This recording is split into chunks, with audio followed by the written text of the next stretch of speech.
Hello అండి. అందరూ ఎలా ఉన్నారు? నేనైతే చాలా బాగున్నాను. మీరు కూడా అందరూ బాగున్నారు కదా! బాగున్నారని అనుకుంటున్నాను. బాగుండాలని మనస్ఫూర్తిగా కోరుకుంటాను. Welcome to my channel KBT life style vlogs. నేను మీ భారతిని. ఈరోజు వీడియోలో తెల్లవారి 5 గంటలకు నిద్ర లేచిన నుండి రాత్రి పడుకునేంత వరకు ఇంట్లో పనులన్నీ ఎలా చేసుకున్నానో, ఇంకా రాత్రికి మధ్యాహ్నానికి వంటలు కూడా ఏం చేసుకున్నానో ఈ వీడియోలో చూపిస్తున్నాను. వీడియో లాస్ట్ వరకు చూసి మీకు ఈ వీడియో ఎలా అనిపించిందో ఖచ్చితంగా కామెంట్లో చెప్పండి. వీడియో నచ్చితే లైక్ చేయండి. నా ఛానల్ ఫస్ట్ టైం చూస్తున్నట్టయితే ప్లీజ్ సబ్స్క్రైబ్ చేసుకొని సపోర్ట్ చేయండి. యూట్యూబ్ కొత్తగా ఇచ్చిన హైప్ కూడా ఖచ్చితంగా ఇవ్వండి. ఇంకా నేనైతే తెల్లవారు 5 గంటలకు లేసాను. లేచిన తర్వాత నాకు కొన్ని పనులు ఉంటాయి కదా, అవి పూర్తి చేసుకున్న తర్వాత ఫస్ట్ అయితే ఇంటి ముందు వెళ్ళే దారిలో మొత్తం కూడా నీట్గా వాకిలి చిమ్మేసుకున్నాను. దాని తర్వాత ఒట్టి నీరుతోనే కల్లాపు చల్లేసుకొని వెళ్ళే దారిలో అయితే ఇప్పుడు చిన్న ముగ్గు వేసుకుంటున్నాను. ఈ ముగ్గు 7 చుక్కల ముగ్గు. 3 వరుసలు పెట్టుకొని 3 వచ్చేంత వరకు చుక్కలు పెట్టేసుకొని ఎదురెదురుగానే చుక్కలు పెట్టుకోవాలి. ముగ్గు సింపుల్గా ఉన్నా సరే చాలా బాగుంది. ముగ్గు మొత్తం వేసిన తర్వాత ఈ ముగ్గు మీకు ఎలా అనిపించిందో ఖచ్చితంగా కామెంట్లో చెప్పండి. నాకైతే బాగా నచ్చిందండి. సింపుల్గా తొందరగా వేసేయడం అయిపోయినా సరే ఇంటి ముందు చూడడానికి కళగా ముద్దుగా అనిపించింది. బాగా నచ్చింది నాకు. నేను ఈ ముగ్గు వేయడం పూర్తయ్యేటప్పటికి 7, 7:30 ఈ టైం అయితే అయిపోయింది. తెల్లవారు 5 గంటలకే లేసాను కానీ మాకు కొద్దిగా ఎక్కువ వాకిలు ఉండడం వల్ల నాకు ఈ వాకిలి చిమ్మే దగ్గర కొద్దిగా ఎక్కువ టైం అయిపోయి ముగ్గు మొత్తం వేసేటప్పటికి టైం అయితే దగ్గరగా 7:15 ఈ టైం అయితే అయిపోయింది. ఇంకా నేను ఈరోజు తెల్లవారు లేచినప్పటికి వాతావరణం అయితే చాలా అంటే చాలా బాగున్నాను. అందుకని లేచిన నుండి మనసు అయితే ప్రశాంతంగా తేలిగ్గా చాలా బాగుంది. మాది పక్క పల్లెటూరు అవ్వడం వల్ల, అదిగాక మా ఇంటి చుట్టూ కూడా చాలా ఎక్కువగా చెట్లు ఉండడం వల్ల చాలా వరకు అయితే కొన్ని రోజులు వాతావరణం చాలా బాగుంటుంది. అలాంటప్పుడు మనసు ప్రశాంతంగా ఉంటుంది. అలానే ప్రతిరోజు వాతావరణం బాగుంటుందని ఏం లేదులేండి. కొన్నిసార్లు తెల్లవారు లేచినప్పటికే విపరీతమైన మంచు పడ్డము, కొన్నిసార్లు విపరీతమైన గాలి, వర్షం పడ్డం ఇలాంటివి కూడా ఉంటాయి. కానీ కొన్నిసార్లు మాత్రం బాగుంటుంది. అలాంటప్పుడు నేను ఎలాంటి మూడ్లో ఉన్నా సరే మనసు మాత్రం ప్రశాంతంగా అనిపిస్తుంది అనమాట. ఇంకా ముగ్గు మొత్తం అయితే వేయడం అయిపోయిందండి. చూడండి ఎంత ముద్దుగా అందంగా కనిపిస్తుంది కదా. చిన్న ముగ్గు చాలా తొందరగా వేసేయడం అయిపోయింది కానీ చాలా ముద్దుగా ఉంది. మీకు ఎలా అనిపించిందో ఈ ముగ్గు ఖచ్చితంగా కామెంట్లో చెప్పండి. చూడండి వాతావరణం ఎంత బాగుందో మా ఇంటి చుట్టూ కూడా. నేనైతే చుట్టూ చూపించలేదు, మర్చిపోయాను వీడియో తీయడము. ఇంకా ముగ్గు వేయడం అయిపోయిన తర్వాత స్నానం చేసేసి నేను కొద్దిగా రెడీ అయిన తర్వాత టిఫిన్ అయితే చేస్తున్నాను. టిఫిన్ ఈరోజు దోశ చేస్తున్నాను.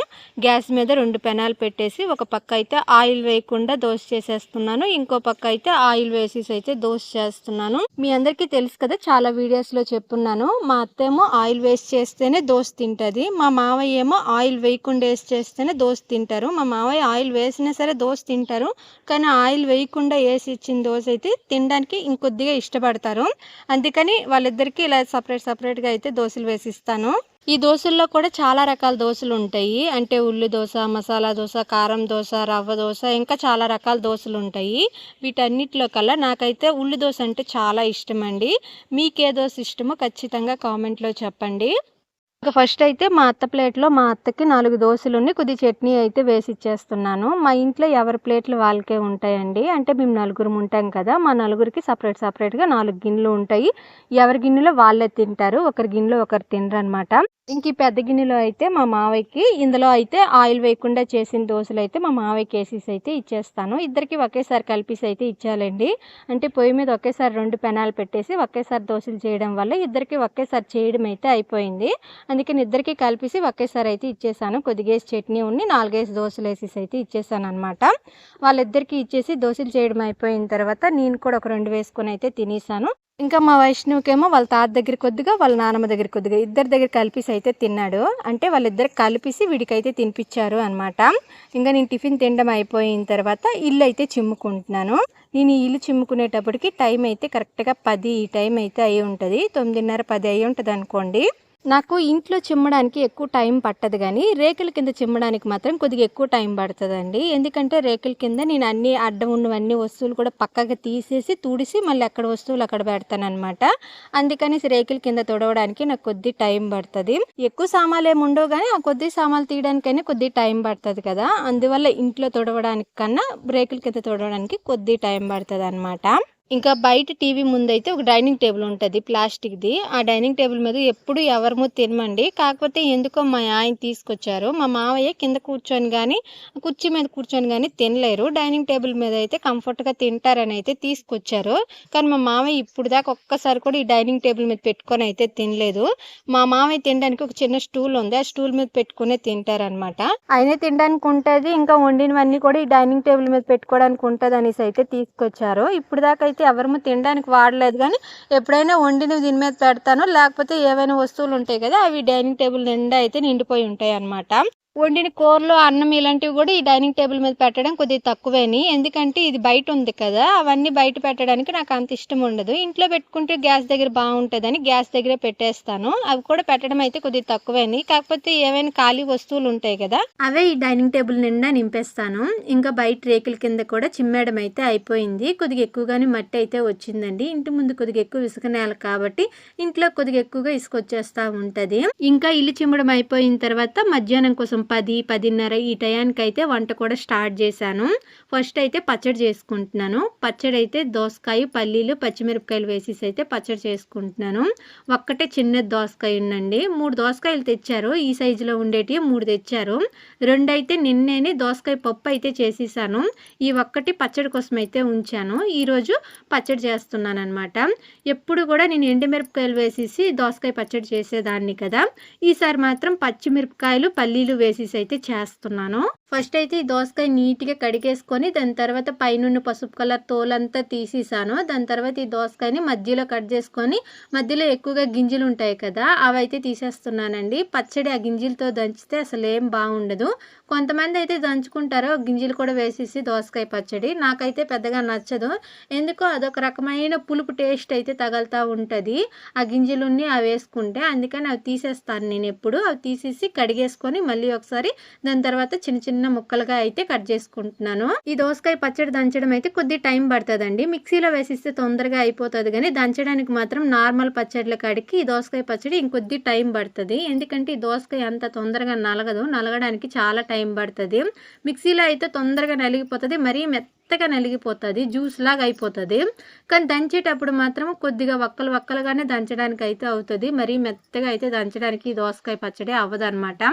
ఇంకా దోసకాయ కట్ చేసేసుకున్న తర్వాత గ్యాస్ మీద కళాయి పెట్టుకొని ఒక గుప్పిడి దాకా వేరుశనగ గింజలు అయితే వేగించుకుంటున్నాను. వేరుశనగ గింజలు వేసుకొని పచ్చడి దంచుకుంటే చాలా బాగుంటుంది రుచి. నేను ఎప్పుడు ఈ దోసకాయ పచ్చడి దంచినా సరే ఖచ్చితంగా వేరుశనగ గింజలు వేసుకుంటాను. కొంతమంది ఈ వేరుశనగ గింజల ప్లేస్లోనే నువ్వులు వేసుకొని అయితే చేసుకుంటారు. అలా చేసుకున్నా బాగుంటుంది. ఇంకా పల్లీలు వేగిన తర్వాత పక్కకి తీసేసుకొని చల్లారనివ్వడానికి అయితే పక్కన పెట్టుకున్నాను. దాని తర్వాత అదే కళాయిలో కొద్దిగా ఆయిల్ వేసుకొని ఆయిల్ కొద్దిగా వేడయిన తర్వాత ఒక 10-15 దాకా పచ్చిమిరపకాయలు తుంచేసి అయితే వేసుకున్నాను ఆయిల్లో. ఆ పచ్చిమిరపకాయలు కొద్దిగా వేగిన తర్వాత కొద్దిగా జీలకర్ర, కొద్దిగా ఆవాలు, కొద్దిగా మెంతులు వేసుకొని కొద్దిగా ధనియాలు కూడా వేసేసుకున్నాను. ఇవి వేసుకున్నవన్నీ కూడా బాగా కలర్ మారేంత వరకు అయితే వేగించుకుంటున్నాను. ఇవి కొద్దిగా లైట్గా కలర్ మారితే సరిపోతుందిలేండి, మరీ మాడినట్టుగా అయితే వేగాల్సిన అవసరం లేదు. ఇక్కడ చూపిస్తున్నాను కదా అలా వేగితే సరిపోతాయి. ఇంక ఇవి వేగిన తర్వాత కాసేపు చల్లారనిచ్చుకోవాలి. దాని తర్వాతే పచ్చడి దంచుకుంటే పచ్చడి కొద్దిగా ఎక్కువ రోజులు నిల్వ ఉండడానికి అయితే బాగుంటుంది. అంటే 1-2 రోజులైనా సరే నిల్వ ఉంటుంది. అలా కాకుండా వేడిగా ఉన్నప్పుడే దంచేసామనుకోండి 1-2 రోజులు కూడా నిల్వ ఉండదు. ఈరోజు మధ్యాహ్నం దంచాను కదా, రేపు మధ్యాహ్నానికి పూర్తిగా చెడిపోయినట్టుగా అయిపోతుంది, పైన లైట్గా బూజు వచ్చేస్తుంది అనమాట.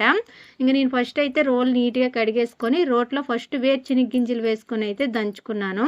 వేరుశనగ గింజలు మెత్తగా పొడిలా అయ్యేంత వరకు దంచుకున్న తర్వాత వేగించుకొని చల్లార్చుకున్న పచ్చిమిరపకాయలు అయితే వేసేసుకొని దంచేసుకుంటున్నాను. పచ్చిమిరపకాయలు కూడా బాగా మెత్తగా నలిగేంత వరకు అయితే దంచుకున్నాను. అంటే ఈ పచ్చిమిరపకాయలు వేగించినప్పుడు ధనియాలు, జీలకర్ర ఇవి కూడా వేసాను కదా, అవి కూడా మెత్తగా నలిగిపోవాలి. అంతవరకు దంచుకున్న తర్వాత సన్నగా కట్ చేసుకున్న దోసకాయ ముక్కలు కూడా వేసేసుకొని మెత్తగా నలిగేంత వరకు అయితే దంచుకుంటున్నాను. మనం ఫస్ట్లోనే సాల్ట్ కానీ ఉప్పు కానీ వేసేయకూడదు. అలా వేస్తే ఈ దోసకాయ ముక్కలు అంత తొందరగా నలగవు. నార్మల్గానే నలగడం చాలా లేట్ అనమాట ఈ దోసకాయ ముక్కలు. సాల్ట్ వేసామనుకోండి ఇంకా చాలా లేట్ అయిపోతుంది. అందుకని ఫస్ట్లోనే సాల్ట్ కానీ ఉప్పు కానీ వేయకుండా దంచుకొని బాగా దోసకాయ ముక్కలు మెదిగేంత వరకు దంచుకున్న తర్వాతే సాల్ట్ అయితే వేసుకోవాలన్నమాట. ఇంకా నేను బాగా దోసకాయ ముక్కలు నలిగేంత వరకు దంచుకున్న తర్వాత ముందుగానే నానబెట్టుకున్న చింతపండు అయితే కొద్దిగా వేసుకున్నాను. కొద్దిగా చింతపండు సరిపోతుందండి దోసకాయ పచ్చడికి, మరీ ఎక్కువ చింతపండు అయితే అవసరం పడదు. చింతపండు కొద్దిగా నలిగేంత వరకు దంచుకున్న తర్వాత కొద్దిగా కల్లుప్పు అయితే వేసుకున్నాను. అంటే ఈ పచ్చడికి టేస్ట్‌కి తగ్గట్టుగా కల్లుప్పు అయితే వేసుకున్నాను. ఎప్పుడైనా సరే పచ్చడిలకి కొద్దిగా ఎక్కువగానే ఉప్పు పడతదండి. నార్మల్ కూరల్లో కాడికి కొద్దిగా ఎక్కువ పడతది పచ్చడిలకి ఉప్పు. ఉప్పు కరెక్ట్‌గా సరిపోతేనే ఈ పచ్చడి ఎక్కువ టైం అయితే నిల్వ ఉంటది. లేకపోతే తొందరగా చెడిపోతది. ఇంక ఈ పచ్చడి మొత్తం దంచడం అయిపోయిన తర్వాత లాస్ట్‌లో తోడుకునే ముందు ఒక ఉల్లిపాయని చిన్న చిన్నగా తుంచుకొని అయితే వేసుకున్నాను. ఈ ఉల్లిపాయ వేసుకోవడం వల్ల పచ్చడి ఇంకా రుచిగా అనిపిస్తది. ఖచ్చితంగా ఏ పచ్చడికైనా లాస్ట్‌లో ఉల్లిపాయలు తుంచేసి వేసుకోండి. మరీ మెత్తగా అయ్యేటట్టు దంచుకోకుండా తుంచి వేసుకొని పచ్చడి మొత్తం ఈ ఉల్లిపాయలు కలిసేలా కలుపుకుంటే సరిపోతదనమాట. ఇంకా పచ్చడి దంచడం అయిపోయింది. గిన్నెలోకి అయితే తోడేసుకున్నాను. ఒక చిన్న కూర గిన్నెలోకి అయితే పచ్చడి అయిందిలేండి. మరీ ఎక్కువ పచ్చడి అయితే అవ్వలేదు. ఎందుకంటే దోసకాయ మరీ చిన్నది కదా! అందుకని పచ్చడి కూడా కొద్దిగా తక్కువగానే అయ్యింది. పచ్చడి దంచడం అయిపోయిన తర్వాత లాస్ట్‌లో తాలింపు కూడా పెట్టుకోవాలి ఖచ్చితంగా. నేను కూడా తాలింపు పెట్టుకున్నాను. కానీ తాలింపు పెట్టుకునేదైతే మీకు వీడియోలో చూపించలేదులెండి. ఇంక పచ్చడి దంచడం అయిపోయిన తర్వాత కూర కూడా చేసుకుంటున్నాను. కూర అయితే క్యాబేజీ తాలింపు చేస్తున్నాను. ఒక క్యాబేజీ తెచ్చారు. సగం వరకు అయితే మొన్న పప్పుకూర చేసేసాను క్యాబేజీ. ఇంకో సగము ఈరోజు తాలింపు అయితే చేస్తున్నాను. ఈ క్యాబేజీ ఇలా సన్నగా ముక్కలుగా అయితే మా అత్త కట్ చేసేసి అయితే పెట్టును. నేను నీటిలో వేసేసి కడిగేసి అయితే కుక్కర్‌లో వేసేసి అయితే ఉడికించుకుంటున్నాను. ఈ క్యాబేజీ అంత తొందరగా ఉడకదండి. చాలా టైం పడతది. నార్మల్‌గా ఉడికించుకుంటే కొన్ని దగ్గరలో ఉడికినట్టుగా, కొన్ని దగ్గరలో ఉడకపోయినట్టుగా ఉంటది ఈ క్యాబేజీ. అందుకనేసి కుక్కర్‌లోనే వేసేసాననుకోండి అన్నీ సమానంగా ఉడికిపోతాయి. కాకపోతే 1 లేదా 2 విజిల్ మాత్రమే పెట్టాలి కుక్కరు. ఎక్కువ విజిల్ పెట్టామనుకోండి మరీ మెత్తగా జావలా అయ్యేటట్టయితే ఉడికిపోతాయి. నేను కరెక్ట్‌గా 2 విజిల్లు వచ్చేంత వరకు పెట్టేసి దాని తర్వాత దించేసుకొని వడగట్టేసుకొని పొడిగుడ్డతో ఈ క్యాబేజీలో ఉండే నీరంతా బయటకొచ్చేలాగా ఒత్తేసుకొని దాని తర్వాత అయితే తాలింపు పెట్టుకుంటున్నాను. తాలింపుకైతే తెల్లుల్లి, కరివేపాకు, ఆవాలు, జీలకర్ర, ఎండుమిర్చి వేసేసి అయితే తాలింపు పెట్టుకుంటున్నాను. బావుంటదండి ఈ తాలింపు గూడా. ఈ తాలింపులో నేను కొద్దిగా కందిపప్పు ఒక 70% ఉడికేంత వరకు ఉడికించేసుకొని తాలింపులో వేసుకున్నాను. కందిపప్పు వేసుకొని క్యాబేజీ తాలింపు చేసుకుంటే చాలా బావుంటది. అందుకని కొద్దిగా కందిపప్పే ఉడికించుకొని అయితే వేసుకున్నాను. కందిపప్పు అయితే మరి మెత్తగా ఉడకకూడదండి. కొద్దిగా బద్దలుగా ఉండేటట్టే ఉడికించుకోవాలి. అప్పుడే బావుంటది. మెత్తగా ఉడికించుకున్నామనుకోండి కూర కొద్దిగా జావలాగా అనిపిస్తది. విడివిడిగా ఉండదనమాట. క్యాబేజీ తాలింపులా ఉండదు. క్యాబేజీ పప్పు కూరలా ఉంటది. కానీ మా ఇంట్లో ఈ క్యాబేజీతో ఏం చేసినా సరే సరిగ్గా తినరు. తాలింపు అవని, పప్పు కూర అవని ఏదైనా సరే సరిగ్గా తినడానికి ఇష్టపడరు. కూర అయితే ఇదిగోండి ఎలా వచ్చింది. చాలా బాగా వచ్చింది. టేస్ట్ అయితే బాగుంది. కానీ మా ఇంట్లో ఈ క్యాబేజీ కూర ఎంత బాగున్నా సరే సరిగ్గా తినరు. ఎందుకంటే ఈ క్యాబేజీ ఎలా వండినా సరే లైట్‌గా పసురు వాసనలాగా అదొక వాసన అయితే వస్తది. అందుకని మా ఇంట్లో అయితే పెద్దగా తినరు. కానీ అన్ని కూరగాయలు తినాలి కాబట్టి ఎప్పుడైనా ఒకసారి అయితే ఈ క్యాబేజీ తెచ్చుకొని అయితే కొన్నిసార్లు పప్పు కూర, కొన్నిసార్లు తాలింపు కూర అయితే చేస్తాను. ఇంకా వంట పని మొత్తం అయిపోయిన తర్వాత గిన్నెలన్నీ కూడా తోముకోవడానికి అయితే బయట వేశాను. ఫస్ట్ అయితే గిన్నెల్లో అన్నిట్లో కూడా నీరు వేసుకుంటున్నాను. గిన్నెలు బయట వేసినప్పుడే నీరైతే వచ్చాయి, మంచినీరు. ఈ నీరు వచ్చినప్పుడే మంచినీరు తాగడానికి గానీ, బకెట్‌లకి గానీ అన్నీ పట్టేసి అయితే పెట్టేసుకుంటాను. దాని తర్వాత మిగతావి దేనికైనా వాడడానికైతే ఈ వచ్చిన నీరైతే వాడుకుంటాననమాట. మాకు ఎక్కువసేపు ఈ నీరు వస్తాయిలేండి. అంత తొందరగా ఏం ఆగిపోవు. కొన్నిసార్లు అయితే రోజంతా నీరు వచ్చినట్టుగానే ఉంటాయి. కొన్నిసార్లు ఒక 2 గంటలు, 3 గంటలు ఇచ్చేసి దాని తర్వాత ఆపేస్తారు. ఇంకా గిన్నెలు నానబెట్టేయడం అయిపోయిన తర్వాత అవి నానేలోపు బట్టలు కూడా నానబెట్టుకుంటున్నాను. బట్టలైతే కొద్దిగా ఏం లేవులేండి. కొద్దిగా ఎక్కువగానే ఉన్నాయి. ఒక 4 రోజులు బట్టలైతే ఉన్నాయి. 2 బకెట్లు బట్టలైతే అయ్యాయి. 4 రోజుల నుండి బట్టలు ఉతకలేదనమాట. చెప్పాను కదా బట్టలు ఉతకడానికి కొద్దిగా బద్ధకము. ప్రతిరోజు ఏ రోజు బట్టలు ఆ రోజు ఉతికియాలనే అనుకుంటాను. కాకపోతే ఉతకడానికి వెళ్ళిన ముందే నాకెందుకో బద్ధకం వచ్చేస్తది. అందుకని ఉతకకుండా అలా పెట్టేస్తాను. 4, 5 రోజులు ఒకేసారి అయిన తర్వాత మరిగిన్ని బట్టలు కదా ఖచ్చితంగా ఆటోమేటిక్‌గా అయితే ఇంట్రెస్ట్ వచ్చేస్తదనమాట. అప్పుడు ఖచ్చితంగా ఉతకాలి కాబట్టి. ఇంకా బట్టలన్నీ కూడా 2 బకెట్‌లో అయితే నానబెట్టాను. ఒక బకెట్‌లో నా బట్టల మరకే నానబెట్టాను. ఇంకో బకెట్‌లో బాబువుని, మామయ్యవి ఇద్దరు కలిపేసి అయితే నానబెట్టాను.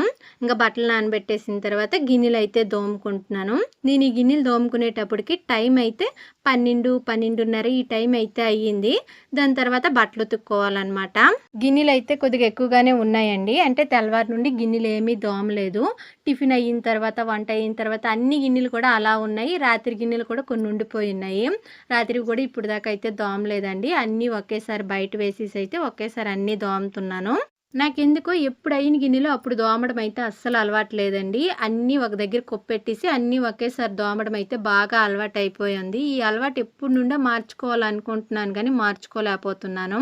నేనెందుకు అలా మార్చుకోలేకపోతున్నానంటే, మేము వంట చేసుకునే దగ్గరేనే మాకు సింక్ అయితే ఏమీ లేదు గిన్నెలు కడుక్కోవడానికి. అలా ఉంటే వెంటనే కడిగేసుకోవచ్చు. కానీ మేము వంట చేసుకునే దగ్గర గిన్నెలు తోమిన దగ్గర మాత్రం చాలా దూరం ఉంటదనమాట. అంత దూరం తీసుకెళ్ళి కడుక్కొని మళ్ళీ మళ్ళీ రావాలంటే నాకు కొద్దిగా ఇసుకలాగా అనిపిచ్చేసి ఆ అలవాటయితే చేసుకోలేకపోతున్నాను. ఇంకా గిన్నెలు తోమడం అయిపోయిన తర్వాత బట్టలైతే ఉతికేసుకుంటున్నాను.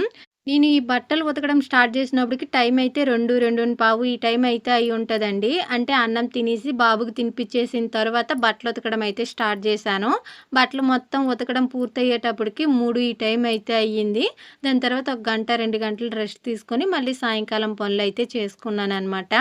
ఇంకిక్కడ నేనైతే నావి, బాబువి, మామయ్య బట్టలే ఉతుకుతున్నాను. మా అత్త బట్టలు మా అత్త వరకైతే ఏ రోజు బట్టలు ఆ రోజు అయితే ఉతికేసుకున్నది. నాకిలా అలవాటు ఏ రోజు బట్టలు ఆ రోజు ఉతకడం అలవాటు ఉండదు కాబట్టి, మా అత్తకి ఏ రోజు బట్టలు ఆ రోజు ఉతుక్కుంటేనే ఇష్టము. అందుకని ఏ రోజు ఆ రోజు ఒక్క జతే కాబట్టి ఉతికేసుకుంటది. నాకైతే మా అత్త బట్టలు ఉతకడం పెద్ద భారమేం కాదండి. ఇంతకుముందు ప్రతిరోజు కూడా మా అత్త బట్టలు నేనే ఉతుక్కునేదాన్ని.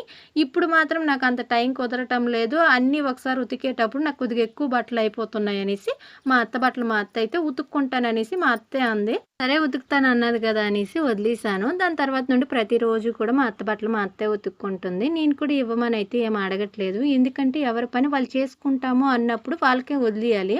వాళ్ళు చేయలేము అన్నప్పుడు ఖచ్చితంగా నేనే చేయాలి కాబట్టి అప్పుడు ఖచ్చితంగా నేను ఇష్టంగానే చేస్తాను. ఇప్పుడు కూడా చేస్తాను, నాకేం ఇబ్బంది లేదు. కానీ మా అత్త పని మా అత్త చేసుకుంటాను అన్నది కాబట్టి వదిలేసాననమాట.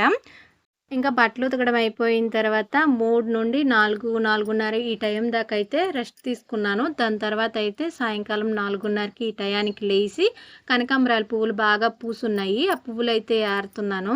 నాకైతే పువ్వులు ఏరడం గానీ, అల్లడం గానీ పెట్టుకోవడానికైతే అంత ఇంట్రెస్ట్ ఉండదండి. ఎప్పుడైనా ఒకసారి సడన్‌గా ఇంట్రెస్ట్ వచ్చేస్తదనమాట. అలాంటప్పుడు మాత్రమే పువ్వులు ఏరడం గానీ, అల్లడం గానీ చేస్తాను.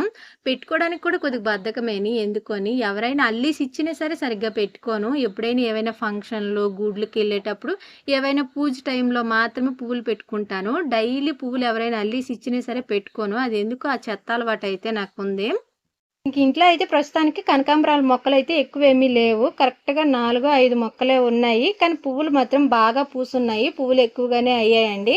మొత్తం దండ అంతా కట్టేసిన తర్వాత ఎంత దండ అయిందో చూపిస్తాను. నాకు పెళ్ళయ్యి మా ఇంటికొచ్చిన కొత్తలో అయితే మా ఇంటి చుట్టూ కూడా చాలా ఎక్కువగా కనకాంబరాల మొక్కలైతే ఉండండి. కాకపోతే ఒక 4 సంవత్సరాల క్రితము మాకు ఎల్ల వచ్చింది. పెన్నా నది పక్కనే కదా! ఎల్ల వచ్చింది. ఆ ఎల్ల వచ్చినప్పుడు మా ఇంటి చుట్టూ ఉండే కనకాంబరాల మొక్కలన్నీ కూడా కొట్టుకుపోయాయన్నమాట. అంత ఎక్కువ వెళ్ళవచ్చింది. అంతకు ముందు అయితే బాగా ఉండండి కనకాంబరాల మొక్కలు. ఇంకే మొక్కలు లేకుండా కేవలం కనకాంబరాల మొక్కలు ఇంటి చుట్టూ అయితే ఉండేవి. ఇంకా పువ్వులు ఆరడం అయిపోయిన తర్వాత పువ్వులు అయితే అల్లుకుంటున్నాను. నాకైతే పువ్వులు అల్లేది చెయ్యి మాల అయితే రాదండి. అల్లితే కాలు మాల అల్లుతాను, లేకపోతే ఇక్కడ అల్లుతున్నాను కదా అలా అయితే అల్లుకుంటాను. ఇంకా నేను పువ్వులు అల్లుతుంటే మా బాబు కూడా వచ్చి అమ్మ నేను కూడా అల్లుతానమ్మా అని అయితే అంటున్నాడు. నా చేతికి పువ్వులు ఇచ్చి ఇవి పెట్టు అని అయితే చెప్తున్నాడు అనమాట. వాడు నేను ఏ పని చేస్తే ఆ పని దగ్గర ఉండాలి, ఆ పని చెయ్యాలి అని అంటాడు. నేను ఈ విషయం కూడా చాలా వీడియోస్లో చెప్పున్నాను. ఇంక ఇలా అల్లడం అయితే కొద్దిగా తొందరగా తేలిగ్గా అల్లడం అయిపోతుందండి. చెయ్యి మాల అల్లితే బాగానే ఉంటుంది కానీ తొందరగానే అయిపోతుంది అల్లడమేమో. కాకపోతే పువ్వులు మాల సాగుతుంది, సాగిసి అసలు పువ్వుల మాలకి అందమే ఉండదు చెయ్యి మాలతో అల్లితే. అందుకని నాకు చెయ్యి మాల అల్లడం అయినా సరే నాకు పెద్దగా నచ్చదండి. అందుకని నేను నేర్చుకోలేదు, లేకపోతే అది అంత కష్టమైన పని ఏం కాదు. కాకపోతే ఆ మాల నాకు అంత బాగా నచ్చదని నేను నేర్చుకోలేదు. అల్లితే ఇలా అల్లుతాను, లేకపోతే కాలుకి దారం కట్టేసి కాలు మాల అల్లుతాను అనమాట. ఇంకా నేను ఈ పువ్వుల మాల మొత్తం అల్లడం మీద అంతా అయ్యేటప్పటికి టైం అయితే కరెక్ట్గా 5, 5:30 ఈ టైం అయితే అయ్యింది. ఇంకా పూల మాల మొత్తం అల్లేసిన తర్వాత మాల అయితే ఎంత వచ్చిందండి. ఈ మాల మోర ఉంటుందో ఉండదో నాకు తెలీదు, మోర ఎంత ఉంటుందో కూడా నాకు తెలీదు. ఇంత మాల అయితే వచ్చింది. మాల చూడండి ఎంత బాగుందో చూడడానికి. ఇంకా పూలు అల్లేసిన తర్వాత సాయంకాలం కొన్ని పనులు ఉంటాయి కదా, అంటే పొయ్యి కింద మంట వేయడము, ఇంటి ముందు వాకిలి చిమ్మడం, ఇలా చిన్న చిన్న పనులు ఉంటాయి కదా. ఆ పనులు మొత్తం కంప్లీట్ చేసేసిన తర్వాత మళ్ళీ సాయంకాలం కోసం అయితే వంట చేస్తున్నాను. సాయంకాలం వంట అయితే ఏమీ లేదులేండి, రసం పెట్టేసుకొని కూర అయితే ఏమీ లేదులేండి. మధ్యాహ్నం క్యాబేజీ తాలింపు చేశాను కదా, అందుకని రాత్రికి కూర అయితే ఏమీ లేదు. మ్యాక్సిమం మధ్యాహ్నం చేసిన కూర రాత్రికి కూడా ఉంటుంది, కానీ ఈరోజు లేదు కాబట్టి రాత్రికి అయితే ఆమ్లెట్ చేస్తున్నాను. ఆమ్లెట్లోకి రసం ఉంటే బాగుంటాయని రసం పెడుతున్నాను అనమాట. కొద్ది టమాటా వేసేసి అయితే రసం పెడుతున్నాను. మామూలుగా ఈ రసం అయితే కొన్నిసార్లు రసం పొడి వేసేసి చేస్తాను, కొన్నిసార్లు నార్మల్గా చేసేస్తాను.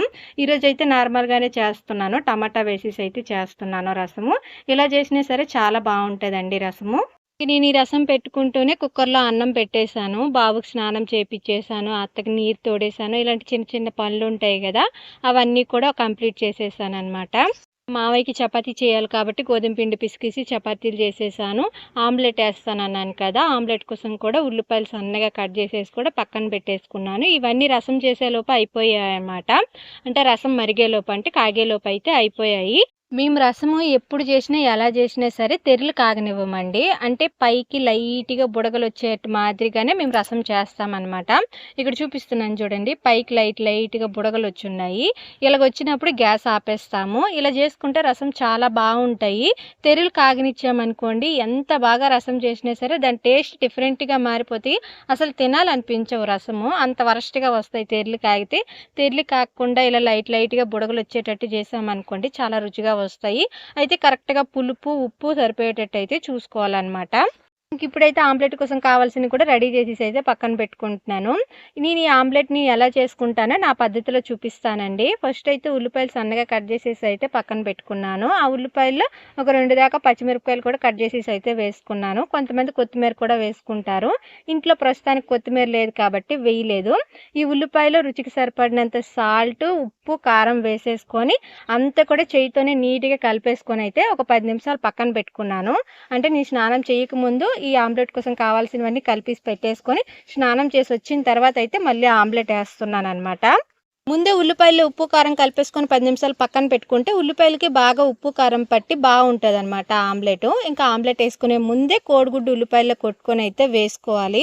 ఇంకా నేను ఆమ్లెట్ వేసుకునే ముందు అయితే కొట్టుకొని వేసుకున్నాను. బాగా కలుపుకోవాలి. ఉల్లిపాయల్లో కోడిగుడ్డు వేసుకున్న తర్వాత కోడిగుడ్డు ఉప్పు కారం అన్నీ ఉంటాయి కదా, అవన్నీ కూడా కోడిగుడ్డుకి బాగా కలవాలన్నమాట. అలా కలుపుకొని అయితే దాని తర్వాత పొయ్యి మీద పెనం పెట్టేసుకొని పెనం మీద కొద్దిగా ఆయిల్ వేసి ఆయిల్ కొద్దిగా వేడయిన తర్వాత కలిపి పక్కన పెట్టుకున్నాం కదా కోడిగుడ్డుని, ఉల్లిపాయ మిశ్రమాన్ని, దాన్నైతే పెనం మీద వేసేసుకొని లైట్‌గా స్పూన్‌తో సర్దేసుకొని పైన మూత పెట్టుకొని గ్యాస్ సిమ్‌లో పెట్టుకొని ఈ ఆమ్లెట్ అయితే చేసుకోవాలి. ఆమ్లెట్ మాడితే మాత్రము చాలా వరస్ట్‌గా ఉంటదండి. అస్సలు తినలేము. టేస్ట్ డిఫరెంట్‌గా ఉంటది. చేదు తగులుతుంటది.